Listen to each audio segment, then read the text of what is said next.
But before going to the classical heritage, I'd like us to concentrate a little bit more on other possible deviations that allow black to complicate the game or to make it more lively. So after knight c3, black could play c6, and that's normally leads after e3, knight f6, knight f3, knight b d7, leads to the position known as Meran system. Was also introduced by Akiba Rubinstein, one of the greatest minds in the opening theory in the first quarter of the 20th century. And it's the opening on its own, and analyzing it and looking at all the options of the opening, which is one of the most popular today, and it's developed in many directions, and very often talking about improvements of move 20 or 25. It's also another subject for our review today. White could play bishop d3, or white could play queen c2, and there are so many openings, and I promise that eventually we'll investigate it as a separate, in a separate edition, celebrating Meran as one of the most aggressive and most exciting and intriguing modern openings. What is important to remember that certain positions could occur with different moves order, and this is a typical sign of the modern theory, that some positions that we are analyzing, they could be classified as something from a different opening, but eventually we should look at the positions that are arising in the middle of the game, or in fact at move 10, 12, and just combine them under one roof. So eventually after knight c3, black could play knight f6, white could play knight f3, and then we could play black could play c6, and then after e3, as you could see, knight b d7, we're back to the classical Meran. Of course, after c6, white could elect playing bishop g5, and then black has another choice, either to go to extra sharp, one of the sharpest lines in the modern openings called Botvinnik variation, dc4, e4, b5, e5, h6, bishop h4, g5, knight takes g5, h5, bishop g5, knight b d7, and you could see that the position is already off the balance. And even despite 60 years of being analyzed and also being tested by leading players for the last nearly 25 years, this opening couldn't guarantee a quiet and easy life, even for those who studied it very deeply. So far, there is no ultimate conclusion, and it gives a unique opportunity, even for the greatest players and for amateurs, of course with the help of the computer, to look for some improvements and practice this line with both colors. But then again, what is important to remember, kneel at every crossroad in the openings. You always have a choice. You can go for a very sharp line, as here, for instance, you go to Botvinnik line, or you can choose knight b d7, which is after e3, queen a5 leads to so-called Cambridge Springs defense or counterattack. I played it several times, and here white, in its turn, has a choice of either going for a quiet line, knight d2, protecting e4 square, because black's idea is to move the knight on e4, using the pin on the a5 e1 diagonal, and after knight d2. Bishop b4, queen c2. That's another classical position. I could ask you to look at several games played in the famous match Alekhine Capablanca, where Alekhine took on c4 and played position with two bishops, but a little bit pressed by white, and he eventually succeeded in defending it.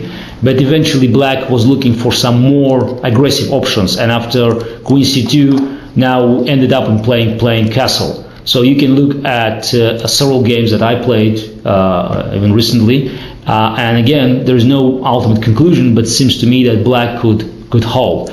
But white could go for very aggressive line, c takes d5, which I also played with white against Smyslov in my final candidate match in '84.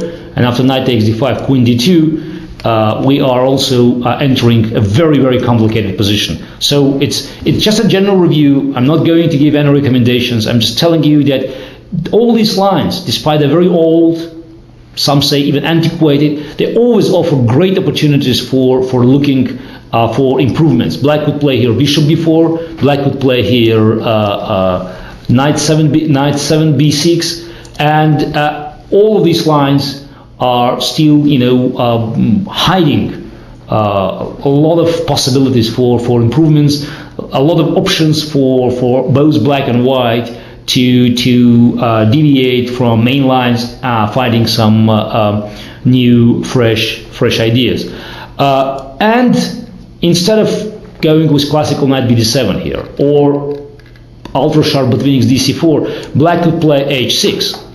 And here again, it's a crossroad for white, either to go for a so-called Moscow variation, taking on f6, queen f6, and now black has two bishops, but white has opportunity to play eventually e4 and controlling the center, having more space. Here white played queen c2, queen b3, e3, g3, so there are many options, even a3. And with all these options, white never succeeded in breaking black's defense. There are many games played, and still up to the quality of your play. If you know how to play well with two bishops in a position with little space, you could be on the safe side. If you prefer more space and initiative, but considering that you're giving up two bishops, long-term advantage for opposition side, you could prefer white.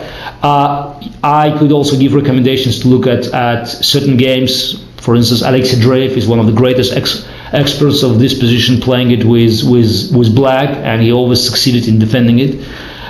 So sometimes white prefers to move the bishop on h4, but after dc4, e4, g5, bishop g3, and b5, now, unlike in Botvinnik's variation, white has to play without a pawn. And it's also a very entertaining line. I played this line more than 20 years ago against Mikhail Tal in Moscow Intrazono, but eventually it was promoted by players like Kalifman and later by Vladimir Kramnik, who succeeded in just producing new lines and new ideas for white. But again, we're entering unknown territory. There is no ultimate recipe for success. There is no recommendation that could give you a good initiative with white or a solid game with black. It's entirely up to you to analyze this massive information and coming up with your own conclusion. And computer, of course, will be of a great help.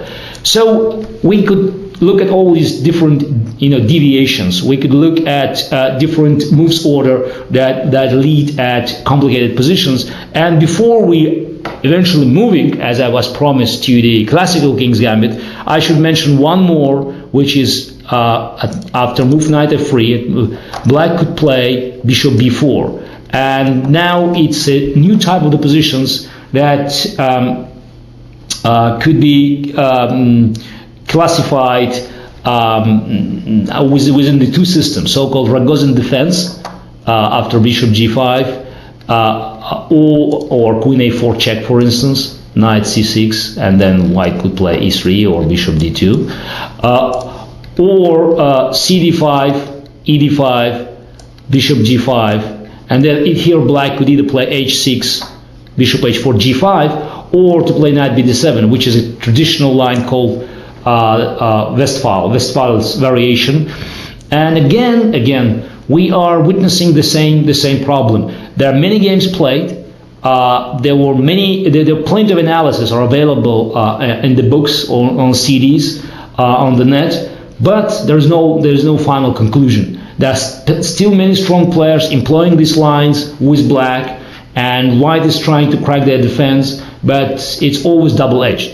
So if you want to play d4, d5, but you don't want to go the classical King's Gambit, which is the most solid defense, you have plenty of options, from Meran to Westphalian Rogozin defense.